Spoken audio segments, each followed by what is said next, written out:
എല്ലാവർക്കും അമ്മാസ് കിച്ചണിലേക്ക് സ്വാഗതം. എല്ലാവരും ഓണത്തിൻ്റെയൊക്കെ ഒരുക്കം തുടങ്ങി കാണും. നമുക്ക് അത്തമായല്ലോ, അത്തം 10 ഓണം എന്നല്ലേ പറയണത്. അപ്പം ഞങ്ങളും ചെറിയ ചെറിയ ഒരുക്കങ്ങളൊക്കെ തുടങ്ങി. അപ്പോൾ അതിന് മുമ്പ് തന്നെ ഓരോ ഐറ്റംസ് കാണിച്ചു കഴിഞ്ഞാൽ എല്ലാവർക്കും ഒക്കെ അത് ഇഷ്ടപ്പെടുകയാണെങ്കിൽ നിങ്ങൾക്കൊക്കെ പരീക്ഷിച്ച് നോക്കാമല്ലോ എന്ന് കരുതി ഞങ്ങളെല്ലാം നേരത്തെ സ്വല്പം ഒന്ന് ചെയ്ത് നോക്കിയതാണ് കേട്ടോ. അപ്പോൾ ഇന്ന് ഞങ്ങൾ ചെയ്യുന്നത് ചെറുനാരങ്ങയും ഈത്തപ്പഴവും ചേർത്തിട്ടുള്ളൊരു പിക്കിളാണ് തയ്യാറാക്കണം. അപ്പോൾ അത് തയ്യാറാക്കാൻ പ്രധാന കാരണം എന്നാന്ന് വെച്ച് കഴിഞ്ഞാൽ നമുക്ക് ഈ നാരങ്ങ ഇനത്തിലെല്ലാം തന്നെ ഓറഞ്ച് നാരങ്ങ ഇനത്തിലൊക്കെ വൈറ്റമിൻ സി ധാരാളം അടങ്ങിയിട്ടുണ്ടല്ലോ. അപ്പം നമുക്ക് ഈ ടൈമിൽ നമുക്ക് ഇമ്മ്യൂണിറ്റി പവർ നന്നായിട്ട് വേണമല്ലോ ഈ ടൈമിൽ. അതുകൊണ്ടാണ് ഞങ്ങൾ നാരങ്ങ പ്രത്യേകിച്ചെടുത്ത് അതിൻ്റെ തന്നെ ഒരു പിക്കിള് കാണിക്കാമെന്ന് കരുതി. അപ്പം ഞാൻ നോക്കിയപ്പോൾ ഓൾറെഡി ചെറുനാരങ്ങയുടെ ഒരു പിക്കിള് ഞങ്ങൾ ഇട്ട് കഴിഞ്ഞു. അപ്പോൾ പിന്നെ ചെറുനാരങ്ങയും ഡേറ്റ്സ് ആണെങ്കിലും പോഷക ഗുണങ്ങളൊക്കെ അടങ്ങിയേക്കണ ഒരു ഐറ്റം ആണല്ലോ. അപ്പോൾ എനിക്ക് തോന്നി ഈത്തപ്പഴവും ചെറുനാരങ്ങയും കൂടെ മിക്സ് ചെയ്തിട്ടുള്ളൊരു പിക്കിള് തന്നെ ആവട്ടെ എന്ന് വിചാരിച്ച് അത് ചെയ്തതാണ്. അപ്പോൾ ഇത് ചെയ്യാനൊന്നും ഒട്ടും ടൈമൊന്നും ആവശ്യമില്ല. ജസ്റ്റ് നാരങ്ങ എടുത്ത് കഴുകി വൃത്തിയാക്കുക, ഒന്ന് പുഴുങ്ങിയെടുക്കുക, പിന്നെ ഡേറ്റ്സ് ആയിട്ട് മിക്സ് ചെയ്ത് മറ്റുള്ള പിക്കിള് പോലെ തയ്യാറാക്കിയെടുക്കുക. അപ്പം നമുക്ക് ശരീരത്തിനുമൊക്കെ വളരെ നല്ലതായി ഈ ടൈമിൽ ഇത് കഴിച്ചു കഴിഞ്ഞാൽ. ഓണസദ്യക്ക് വിളമ്പാൻ ഒരു സ്പെഷ്യൽ പിക്കിൾ കൂടിയാണത്. അതെ അതെ അത് അതുകൊണ്ട് ഞങ്ങൾ ഇത് തന്നെ ആവട്ടെ. വേറൊരു പിക്കിളും കൂടെ ഞങ്ങൾ ചെയ്തിട്ടുണ്ട്, അതും വളരെ നല്ലൊരു പിക്കിളാണ്. അപ്പം ഇതാവട്ടെ എന്ന് കരുതി ഈ പിക്കിള് തയ്യാറാക്കിയതാട്ടോ. അപ്പം നാരങ്ങ കൊണ്ട് എന്ത് ഐറ്റംസും നമ്മൾ കഴിച്ചു കഴിഞ്ഞാൽ വളരെ നല്ലതാണെന്നല്ലേ പറയണം. നമുക്ക് ഈ ടൈമിൽ പ്രത്യേകിച്ച് നാരങ്ങ വെള്ളം കുടിക്കുവാണെങ്കിലും തന്നെ ഡെയിലി 1 ഗ്ലാസ് നാരങ്ങ വെള്ളം കുടിച്ചാലും വളരെ നല്ലതല്ലേ. അപ്പം നമുക്ക് എങ്ങനെയാണ് ചെറുനാരങ്ങയും ഈത്തപ്പഴവും വെച്ചുള്ള പിക്കിള് തയ്യാറാക്കണമെന്ന് നോക്കാം. ഇതെന്താണെന്ന് ചോദിച്ചാൽ എല്ലാവരും കണ്ടല്ലോ, ഇതെന്താണെന്ന്. 5 ചെറുനാരങ്ങ. ഈ നാരങ്ങ നമുക്ക് ആവിയിലൊന്ന് ആദ്യം പുഴുങ്ങിയെടുക്കാം. ഈ നാരങ്ങ ഡേറ്റ്സ് ചേർത്തുള്ള ഒരു പിക്കിളാണ് നമ്മളിന്ന് തയ്യാറാക്കണം. അപ്പൊ സാമ്പിളായിട്ടൊന്ന് കാണിക്കുന്നേ ഉള്ളൂ. നെല്ലിക്ക പിക്കിളൊക്കെ നമുക്ക് ഓൾറെഡി ഇവിടെ ഉണ്ട്. ഓണത്തിനൊരു തൊടുകറി വേണമല്ലോ. അതെ, അതുകൊണ്ട് അതിന് വേണ്ടി നമ്മൾ പ്രിപ്പയർ ചെയ്യുവാണ്. അപ്പൊ ജസ്റ്റ് ഒന്ന് പുഴുങ്ങിയെടുക്കണം. അത് പുഴുങ്ങിയെടുക്കണം എന്തിനാന്ന് വെച്ച് കഴിഞ്ഞാൽ പുഴുങ്ങിയെടുത്തേച്ച് നമ്മൾ അരിഞ്ഞ് ഉപ്പൊക്കെ പുരട്ടി വെച്ച് ഡേറ്റ്സും ചേർത്തുണ്ടാക്കി കഴിഞ്ഞാൽ അന്ന് തന്നെ യൂസ് ചെയ്ത് തുടങ്ങാം. അല്ലെങ്കിൽ വഴറ്റിയെടുത്ത് കഴിഞ്ഞാൽ നാരങ്ങ മച്ചുർ ചെയ്ത് വരാൻ ടൈം എടുക്കും. ഇതാകുമ്പോൾ ശരിക്ക് പാകമായി കിട്ടും, സോഫ്റ്റ് ആയി കിട്ടും. അതിന് വേണ്ടി കേട്ടോ. അപ്പം ഇത് നമുക്ക് അടപ്പ് വെച്ച് മൂടി ഒരു ഇതെങ്ങനെ ഇതിന്റെ വേവ് ഞാൻ കാണിച്ചു തരാം. എന്നാന്ന് വെച്ചാൽ പുറത്തേക്ക് പൊട്ടിപ്പോരരുത്. അപ്പൊ ആ പാകത്തിന് നമുക്ക് കാണിച്ചു കൊടുക്കാം. ഒരു എത്ര മിനിറ്റ് ആണെന്ന് എനിക്ക് അങ്ങനെ കറക്റ്റ് പറയാൻ അറിയില്ല. നമുക്ക് നോക്കിയേച്ച് പറയാം. 1:35 എപ്പോഴാവൂ നമുക്ക് പറയാം കേട്ടോ. ഇപ്പൊ മൂടി വെച്ച് വേവിക്കാം. ഞാൻ പറഞ്ഞല്ലോ, പ്രേക്ഷകരോട് ഞാൻ പറഞ്ഞായിരുന്നു നാരങ്ങ നമ്മളൊന്ന് വാട്ടൂന്ന്, അതായത് ആവിയിൽ വാട്ടൂന്ന്. അപ്പൊ അതിന്റെ ഫോം ഒന്ന് കാണിച്ചു തരാം. ഇങ്ങനെ തൊട്ട് നോക്കിയാൽ നല്ല സോഫ്റ്റ് ആയിട്ടിരിക്കും. പൊട്ടിപ്പോയാൽ അത്രയും നല്ലതല്ല, പൊട്ടരുതെന്നാണ് ഇതിന്റെ പാകം. നമ്മുടെ പൊട്ടിയിട്ടില്ല കേട്ടോ. 5 ഉള്ളൂ. അതിനി നമുക്ക് പുറത്തേക്ക് എടുത്ത് ചൂട് മാറിയിട്ടോ. ഇനി നമുക്കിത് കട്ട് ചെയ്യണം. പുറത്തേക്ക് എടുത്ത് ഞാൻ വെച്ചു. ഇനി കട്ട് ചെയ്തിട്ട് നമ്മൾ ഉപ്പ് പുരട്ടി ജസ്റ്റ് ഒരു അടപ്പുള്ള കണ്ടെയ്നറിൽ അടച്ച്, ഇതിൽ വെക്കരുത്, പ്ലാസ്റ്റിക്കിൽ വെക്കരുത്, അടച്ച് നമ്മൾ സൂക്ഷിച്ചത് വെക്കും. പുറത്ത് വെച്ചാൽ മതി. നാളെ ചെയ്തെടുക്കുള്ളൂ. ഉപ്പ് പിടിക്കാൻ വേണ്ടി നമ്മൾ വെക്കണതാണ്. എന്നിട്ട് നാളെ നമ്മൾ പിക്കിള് സാധാരണ രീതിയിലുള്ള ഡേറ്റ്സ് ഒക്കെ ചേർത്ത് പിക്കിള് റെഡിയാക്കി എടുക്കും. ഒരു ദിവസം ഉപ്പ് പുരട്ടിയിരിക്കണം. പുറത്ത് വെച്ചാൽ മതി, കേടാവൂല. അത് നമുക്ക് കാണിച്ചു കൊടുക്കാം. നാരങ്ങ ഞാൻ 3 കട്ട് ചെയ്ത് ഇവിടെ വെച്ചു. 1 കട്ട് ചെയ്യണം ജസ്റ്റ് കാണിക്കാം. അതങ്ങനെ കാണാനൊന്നുമില്ല, സാധാരണ രീതിയിൽ ഇങ്ങനെ ചുമ്മാ അത് അവനവന്റെ ഇഷ്ടത്തിന് ചെയ്യാൻ കേട്ടോ. ഞാനിപ്പോ ചെയ്യണ വിധം കാണിച്ചിട്ടേ ഉള്ളൂ. നമ്മുടെ വിധം ഇത് നന്നായിട്ട് സോഫ്റ്റായി ആവി കയറിയത് കൊണ്ടാണ് ഇങ്ങനെ മയം പോലെ ഇരിക്കണത്. അത് നമ്മൾ എന്നാന്ന് വെച്ച് കഴിഞ്ഞാൽ പച്ചനെ ചേർത്താൽ ഞാൻ പറഞ്ഞില്ലേ കുറച്ച് മെൽറ്റ് ആവാൻ കുറച്ച് താമസം വരും. ഇതാകുമ്പോ നമുക്ക് അന്ന് തന്നെ യൂസ് ചെയ്ത് തുടങ്ങാം. നമ്മളിതിപ്പോ നാളെ ഇടൂല. എത്ര കഷ്ണങ്ങളാക്കി? അല്ല, നമ്മള് ഒരു നാരങ്ങ ഞാൻ 4, 6, ചിലതൊക്കെ തീരെ ചെറുത് 6 എണ്ണാക്കി, അല്ലാത്തത് 8 ആക്കിയിട്ടുണ്ട്. കാരണം എന്നാന്ന് പറയുമ്പോ ഇത് കഷണം നന്നായിട്ട് അതിലേക്ക് ഡേറ്റ്സിലേക്കൊക്കെ അലിഞ്ഞങ്ങ് ചേരും. അപ്പൊ അധികം കഷണമായിട്ട് അങ്ങനെ കിടക്കൂല. ഇതുണ്ടാകുമ്പോൾ നമുക്ക് കാണിക്കാം, കുറച്ചിങ്ങനെ പീസായിട്ട് കിടക്കും. അതിങ്ങനെ വേവിച്ചെടുക്കണോണ്ട് അങ്ങനെ പറ്റണത്. അപ്പൊ ഇനിയിപ്പോ കുപ്പിയിലിട്ട് വെക്കും. കുപ്പിയിലല്ല, ഞാനൊരു സ്റ്റീലിന്റെ ഏതെങ്കിലും പാത്രത്തില് ഞാൻ കാണിച്ചു തരാം. ഉപ്പ് പുരട്ടിയേച്ച് അടച്ചു വെക്കാം. നമുക്ക് കാണിക്കാറ്. ഇനി നമുക്കിത് നാരങ്ങയ്ക്ക് ആവശ്യമുള്ള ഉപ്പ് ചേർക്കാം കേട്ടോ. ഉപ്പ് ചേർത്ത് ഇത് മതിയാവും. പിന്നെ ഡേറ്റ്സിന് വേറെ എന്നാലും ചേർക്കണം.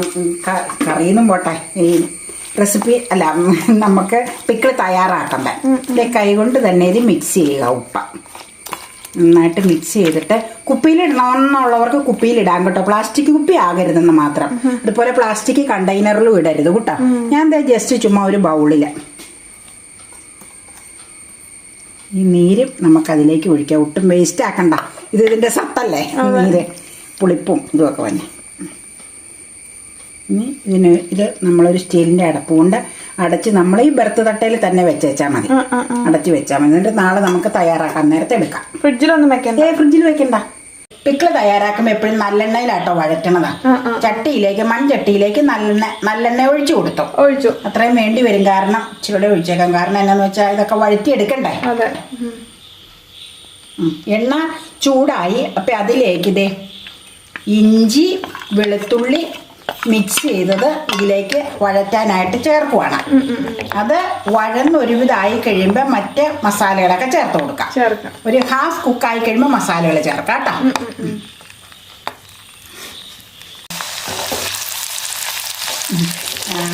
അതിലേക്ക് ഞാൻ ഒരു പച്ചമുളക് ചേന്തി അരിഞ്ഞത്, ഒരു പച്ചമുളക് ചേർക്കണുള്ളൂ. കാരണം നമ്മൾ മുളക് പൊടി മഞ്ഞൾപ്പൊടിയൊക്കെ പിന്നെ ബാലൻസ് ചേർക്കണം. അപ്പോൾ ഓരോന്ന് ഏതായാലും ഒരു പച്ചമുളക് ഇരിക്കട്ടെ.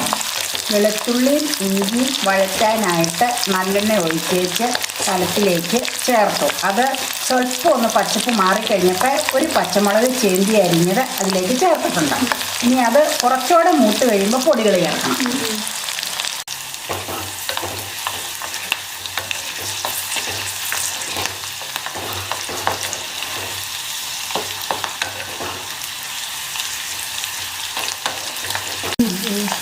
ഹാഫ് കുക്കായി കേട്ടോ ഇഞ്ചിയും വെളുത്തുള്ളി. ഇനി നമുക്ക് പൊടികൾ ചേർത്ത് കൊടുക്കാം. അതായത് സിമ്മിൽ ഞാൻ ഫ്ലെയിം അങ്ങ് ഓഫ് ചെയ്തു. കാരണം എന്താണെന്ന് വെച്ചാൽ പൊടികൾ ചേർക്കുമ്പോൾ ചൂടുള്ളതുകൊണ്ട് ചിലപ്പോൾ പെട്ടെന്ന് വങ്ങും. അത് കാരണം അപ്പം നമുക്ക് ആദ്യം പൊടിക്ക് മഞ്ഞൾപ്പൊടി, ഇതേ ഒരു പിഞ്ച് മഞ്ഞൾപ്പൊടി, പിന്നെ നമുക്ക് എരിവ് മുളക് പൊടി, അതിനുശേഷം പിരിയമുളക് പൊടി. അതൊക്കെ നമുക്ക് എത്ര വേണമെന്ന് വെച്ചാൽ ടേസ്റ്റിനനുസരിച്ച് ചേർക്കാം കേട്ടോ. ഞാൻ എത്ര വേണമെന്ന് ഞാൻ പറഞ്ഞില്ലേ, നമ്മുടെ ടേസ്റ്റിനനുസരിച്ച് നമുക്ക് ചേർത്ത് കൊടുക്കാം. എത്ര അളവെന്നില്ല കേട്ടോ. അത് പലർക്കും ഗ്രേവിയുടെ ഒക്കെ അളവ് പല രീതിയിലായിരിക്കുമല്ലോ. അപ്പം അതനുസരിച്ച് ചേർത്ത് കൊടുക്കുക. ഇനി നമുക്ക് എന്നാ ചെയ്യേണ്ടതെന്ന് വെച്ച് കഴിഞ്ഞാൽ ഉലുവാപ്പൊടിയും കായപ്പൊടിയും ചേർക്കാനുണ്ട്. അത് സ്വല്പം കഴിഞ്ഞിട്ട് ചേർത്താൽ മതി. നമുക്ക് ഇതിലേക്ക് ഡേറ്റ്സ് ഇട്ട് കൊടുക്കാം. ഡേറ്റ്സ് ആണ് ആദ്യം ഇടുന്നത്. കാരണം അതൊന്ന് കുതിർന്ന് വന്ന അത് ഞാൻ പറഞ്ഞില്ലേ. ഇപ്പൊ ഞാൻ 5 നാരങ്ങ എടുത്തത്. അപ്പൊ അതിന് ഉൾക്കൊള്ളാൻ പാകത്തിന് കുറച്ച് ഡേറ്റ്സ് ചേർത്തുകൊണ്ട് മാത്രം. നാരങ്ങയ്ക്ക് പുളി കൂടുതലുണ്ടെങ്കിൽ ഡേറ്റ്സ് വേണമെങ്കിൽ കൂടുതൽ ചേർക്കാം. ഇനിയിപ്പോ എന്നാ ചെയ്യേണ്ടതെന്ന് വെച്ച് കഴിഞ്ഞാൽ കായൊക്കെ കളഞ്ഞ് നീറ്റായിട്ട് വെച്ചിരിക്കുകയാണ്. അരിഞ്ഞ് ഒരു ഈത്തപ്പഴം 4 പീസാക്കിയാണ് ഞാൻ എടുത്തേക്കണത്. ഇനി അതിലും ചെറുതാക്കണമെന്നുണ്ടെങ്കിൽ ചെറുതാക്കി എടുക്കാം കേട്ടോ. അത് ഞാൻ പറഞ്ഞില്ലേ, എത്രത്തോളം വേണമെന്ന് വെച്ചാൽ അതനുസരിച്ച് ചേർക്കാം. ഇനി ഞാൻ ഗ്യാസ് ഓൺ ചെയ്യുവാണ്. എന്നാലും ഓഫ് ചെയ്തിട്ടിരിക്കുകയായിരുന്നു. എന്നാന്ന് വെച്ച് കഴിഞ്ഞാൽ പൊടികൾ ചേർക്കുമ്പോൾ ഞാൻ പറഞ്ഞില്ല, അല്ലെങ്കിൽ ഇങ്ങനെ കരിഞ്ഞു പോകും പൊടിയായതുകൊണ്ട്. അല്ലെങ്കിൽ പിന്നെ അത് വെള്ളം ചേർത്ത് നേർപ്പിച്ച് അരപ്പായിട്ട് ചേർക്കണം. ഇതിപ്പോൾ പൊടി ഇട്ടത് കൊണ്ടാണ് ഗ്യാസ് ഓഫ് ചെയ്തത്. ഇനി നമുക്ക് എന്നാ ചെയ്യേണ്ടതെന്ന് വെച്ച് കഴിഞ്ഞാൽ ഇതിലേക്ക് വിനീഗർ ചേർക്കണം. വിനീഗർ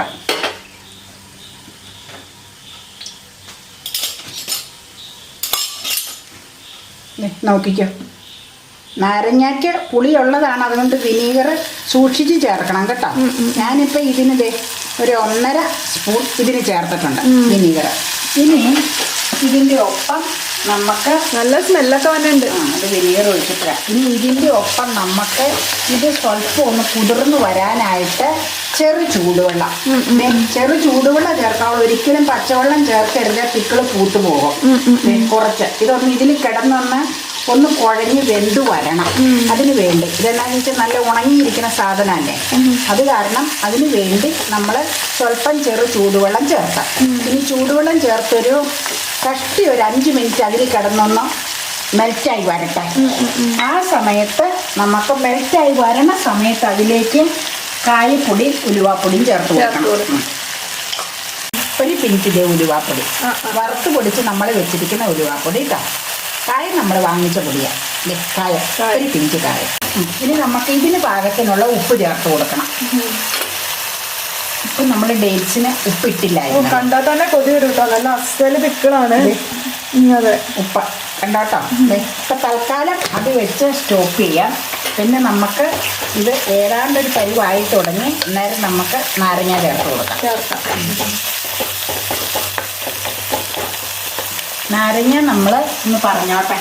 നാരങ്ങ നമ്മൾ അപ്പച്ചെമ്പിൽ വെച്ച് ആവി കയറ്റി അത് തണുപ്പ് കഴിഞ്ഞപ്പോൾ സ്ലൈസ് ചെയ്ത് ഉപ്പ് പുരട്ടി വെച്ചിരുന്നതാണ്. നാളെ എടുക്കാന്നാണ് നമ്മൾ വിചാരിച്ചത്, പക്ഷേ ഇന്ന് തന്നെ നമ്മൾ പെട്ടെന്ന് എടുത്തു. അത് ഇത് ശരിക്കും ഇത് നാളെ കുക്ക് ചെയ്യാനിരുന്നത്, പക്ഷെ നാളെ വേറെ കുറച്ച് ഐറ്റംസ് കുക്ക് ചെയ്യാനുള്ളത് കൊണ്ട് ഇത് ഉച്ചയ്ക്ക് നമ്മളിങ്ങനെ അരിഞ്ഞു വെച്ചതാണ്.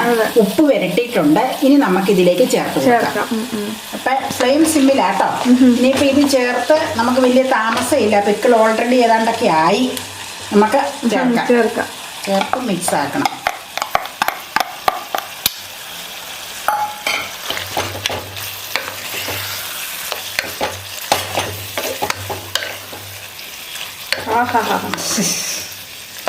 ഇത് കംപ്ലീറ്റ് യോജിച്ച് വരണം. ഇത് ഡേറ്റ്സിൻ്റെ ആ മധുരിപ്പൊക്കെ ലെമണിലേക്ക് പിടിക്കണം നന്നായിട്ട്. അപ്പം നല്ല ടേസ്റ്റ് ആയിരിക്കും അത്. അടിപൊളി. പിന്നെ ഞാൻ പറഞ്ഞില്ലേ, ഗ്രേവി കൂടുതൽ വേണമെന്നുള്ളവർ അതനുസരിച്ച് മസാലകൾ ചേർക്കുക. ഞങ്ങൾക്ക് ഒരു സ്വല്പം കൂടെ ചൂടുവെള്ളം ചേർക്കണമെന്ന് തോന്നി, ഒന്നങ്ങ് മെൽറ്റായി വരാൻ വേണ്ടി, ഗ്രേവി കിട്ടാൻ. ഒരു പൊടിക്ക് ചേർത്തു. പിന്നെ നമുക്ക് ഉപ്പൊന്ന് നോക്കണം കേട്ടോ. നല്ല സ്മെല്ലൊക്കെ കായത്തിൻ്റെ ഉലുവയുടെ ഒക്കെ സ്മെല്ല് വന്നുണ്ട്. ഞാൻ പിന്നെ നാരങ്ങ കുറച്ചുകൂടെ ചെറുതാക്കി എടുക്കാമെങ്കിൽ കുറച്ചുകൂടെ ചെറുതാക്കി അരിയാം. ഞങ്ങൾ നാരങ്ങ ബോയിൽ ചെയ്തതുകൊണ്ട് അത് നല്ല ഇങ്ങനെ സോഫ്റ്റായി. അപ്പോൾ ഇതിൽ കൂടുതൽ ചെറുതാക്കാൻ പറ്റുന്നില്ലായിരുന്നു കട്ട് ചെയ്തപ്പോൾ. അതുകൊണ്ട് ഇച്ചിരി മുഴുത്ത പീസാണ് നാരങ്ങ. എനിവേ ടേസ്റ്റി ആയിട്ടുള്ളൊരു പിക്കിളാണ്, പിന്നെ പറയാതിരിക്കാൻ വയ്യ.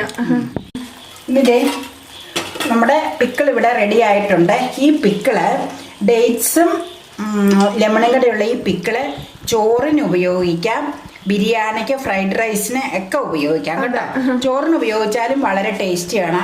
ഞാൻ ഒരുപാട് വർഷങ്ങൾ മുമ്പ്, ഒരു 10-20 വർഷം മുമ്പ് ഞങ്ങളുടെ ഇവിടുത്തെ ഒരു നെയ്ബറിൻ്റെ വീട്ടിൽ നിന്ന് ഞാനിത് ടേസ്റ്റ് ചെയ്താ. ആ പുള്ളിക്കാരത്തി ഭയങ്കര മിടുക്കിയാണ് കുക്കിങ്ങിന്, പിക്കിളിന് പ്രത്യേകിച്ച്. എന്നിട്ട് നല്ല ടേസ്റ്റ് ആയിരുന്നു അത്. അന്ന് മുതൽ ഞാൻ ഓർക്കാറുണ്ട്. പിന്നെ ഇങ്ങനെ പല പിക്കിളുകൾ നമ്മൾ ഉണ്ടാക്കണത് കൊണ്ട് അങ്ങനെ ശ്രദ്ധിക്കാറില്ല. ഡേറ്റ്സും ഗ്രീൻ ചില്ലി ഉണ്ടാക്കാറുണ്ട്, ലെമൺ ഇട്ട് അങ്ങനെ ശരിക്കും അധികം ഉണ്ടാക്കിയിട്ടില്ല സത്യം പറഞ്ഞു കഴിഞ്ഞാൽ. പിന്നെ ഞാൻ ഓർത്തൊരു വെറൈറ്റി ആയിട്ട് ഓണത്തിന് ഇങ്ങനെ ഒരു പിക്കിൾ ഇരിക്കട്ടെ എന്ന്, അങ്ങനെയാണ് ഞാനിത് തയ്യാറാക്കിയത് കേട്ടോ. നമ്മുടെ ഡേറ്റ്സ് ആൻഡ് ഗ്രീൻ ചില്ലി നല്ല സൂപ്പർ പിക്കിളാണ്. അതിന്റെ ലിങ്ക് താഴെ ഡിസ്ക്രിപ്ഷൻ ബോക്സിലുണ്ട് കേട്ടോ. അതുപോലെ നമ്മുടെ ലെമൺ പിക്കിളും, പിക്കിളിന്റെ എല്ലാ ഡിഷസും ഉൾപ്പെടുന്ന ആ പ്ലേലിസ്റ്റിന്റെ ലിങ്ക് താഴെ കൊടുക്കാം കേട്ടോ. അപ്പൊ നിങ്ങൾക്ക് പോയിട്ട് സെർച്ച് ചെയ്യാം. നമ്മുടെ എല്ലാ പിക്കിളുകളും നല്ല സൂപ്പർ ആണെന്ന് എല്ലാവരും കഴിച്ചവരും ഒക്കെ അഭിപ്രായം പറയാറുണ്ട് കേട്ടോ. ഉണ്ടാക്കി നോക്കിയിട്ടും അഭിപ്രായം എല്ലാവരും പറയാറുണ്ട്, കഴിച്ചവരും അഭിപ്രായം പറയാറുണ്ട് സൂപ്പർ പിക്കിളാണെന്നും. അപ്പൊ നിങ്ങൾ എല്ലാവരും ഒന്ന് ട്രൈ ചെയ്ത് നോക്കൂ കേട്ടോ. ഈ ഓണത്തിന് ഒരു വെറൈറ്റി അടിപൊളി പിക്കിളാവട്ടെ. ഇങ്ങനെ നമ്മുടെ പിക്കിൾ ഇവിടെ റെഡിയായി. ഇനി ഒരു കാര്യം കൂടെ പറഞ്ഞോട്ടെ. ഏത് പിക്കിളാണെങ്കിലും നമ്മൾ ഉണ്ടാക്കി കഴിഞ്ഞിട്ട് കുപ്പിയിൽ നമ്മൾ സൂക്ഷിക്കാനായിട്ട് ഇത് തണുത്ത് കഴിയുമ്പോൾ പകർത്തൂലോ. പകർത്തി കഴിഞ്ഞിട്ട് അതിൻ്റെ മീതെ നല്ലെണ്ണ ഒഴിക്കണം കേട്ടോ. നല്ലെണ്ണ ചൂടാക്കി ഒഴിക്കണം. കാരണം ഇത് പൂത്തു പോകാതിരിക്കാനാണ് അങ്ങനെ ചെയ്യണത്. ഇതിപ്പോൾ അധികം നാൾ ഇരിക്കാനൊന്നുമില്ല, എങ്കിലും നല്ലെണ്ണ ചൂടാക്കി വെച്ച് മീതെ നകക്കി ഒഴിച്ചോളണം കുപ്പിയിൽ. അത് ഞാൻ എല്ലാ പിക്കിളും റെഡിയാക്കി കഴിയുമ്പോൾ പറയാറുണ്ട്. ഇപ്പം ഇനി തണുത്ത് കഴിയുമ്പോൾ നമ്മളത് മാറ്റും.